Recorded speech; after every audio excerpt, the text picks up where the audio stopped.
កំណែគណិតវិទ្យាថ្នាក់ទី4មេរៀនទី9វិធីចែកការចែកចំនួនមេលេខ4ខ្ទង់និង1ខ្ទង់មានសំណល់អញ្ចឹងយើងបន្តចូលលំហាត់អក្សរថ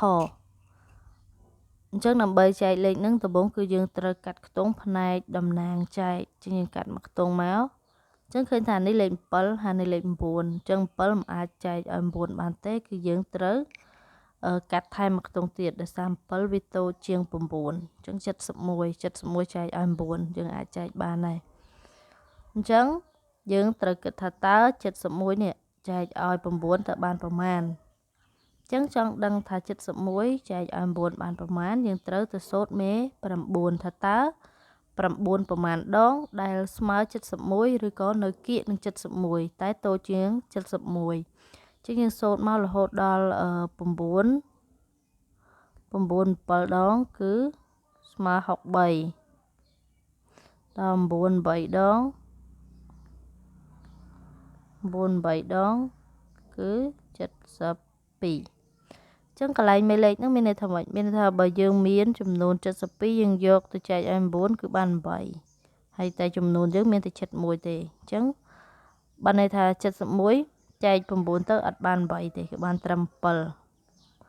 បើយើងមាន63ចែកឲ្យ9គឺបាន7ហើយនេះយើង71យើងលើសអាហ្នឹងអញ្ចឹងយើងអាចដាក់អាហ្នឹងបានតែអត់អាចដាក់ថាបាន8ទេព្រោះទៅយើងមានចំនួន72យកទៅចែកឲ្យ9បាន8ហើយចំនួនយើងគឺមានតែ71អញ្ចឹងយើងដាក់បានត្រឹម5 7អញ្ចឹងពេលយើងគិតឃើញថាដាក់បាន7ហើយយើងយកមកសរសេរកន្លែងផុសចែកចាសលេខ7បន្ទាប់មកយក7ហ្នឹងទៅគុណ9 7 9ដងមិញយើងឃើញថា63អញ្ចឹងយក63ហ្នឹងមកដាក់ដកក្រោមខាងតំណាងចែកដែលយើងយកទៅគិតហ្នឹងតោះមកយើងចាប់ផ្ដើមដក1ដក3គឺដកអត់បានទេដោយសារ1តូចជាង3យើងទៅខ្ចីនឹង7អញ្ចឹង1ហ្នឹងឡើងទៅជា11ហើយ7គឺនៅសល់5 6 11ដក3ដកបានហើយអញ្ចឹង11ដក3នៅសល់8យើងសេលេខ5 8 6ដក6សល់0បន្ទាប់មកគឺយើងត្រូវទម្លាក់លេខដែលមិនទាន់បានចែកទម្លាក់លេខ8អញ្ចឹងបាន8 88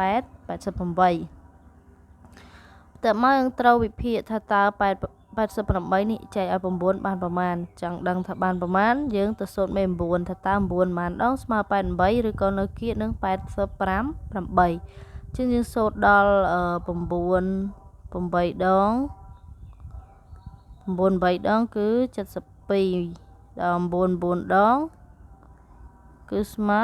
81ចឹងបើយើងមានចំនួន81យើងយកទៅចែកឲ្យ9គឺបាន9ដងហើយចំនួនរបស់យើងឡើង88អញ្ចឹងយើងដាក់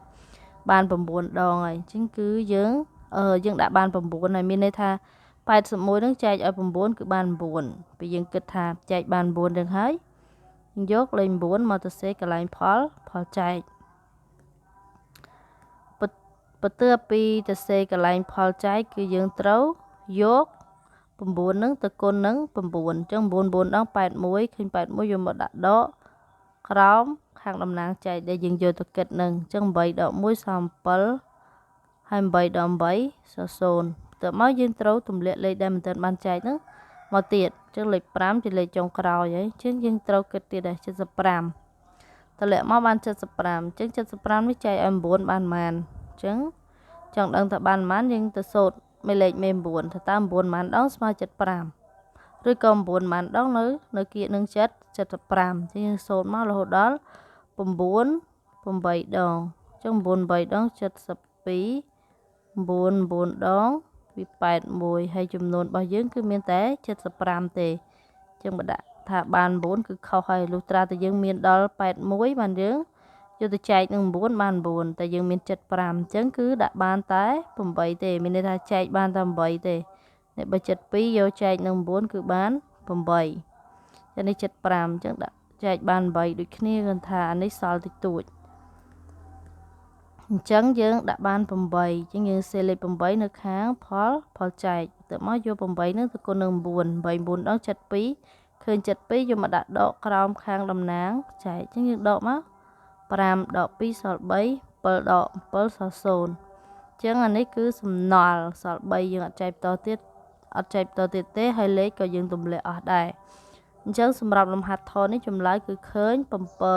798និងសំណល់សល់3អញ្ចឹងតកតងកំណែលំហាត់អក្សរថតគឺមានប៉ុណ្ណឹងហើយបើចង់បានកំណែលំហាត់បន្តទៀតនៅក្នុងមេរៀនគណិតវិទ្យាថ្នាក់ទី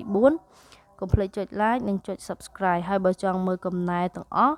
យើងចូលទៅមើលនៅក្នុង playlist គឺអ្នកគ្រូបានចងក្រងទុកម្ដុំមកឯកសារហ្នឹងហើយចាអញ្ចឹងសម្រាប់វីដេអូហ្នឹងមានប៉ុណ្ណឹងសូមអរគុណច្រើននិងសូមជម្រាបលា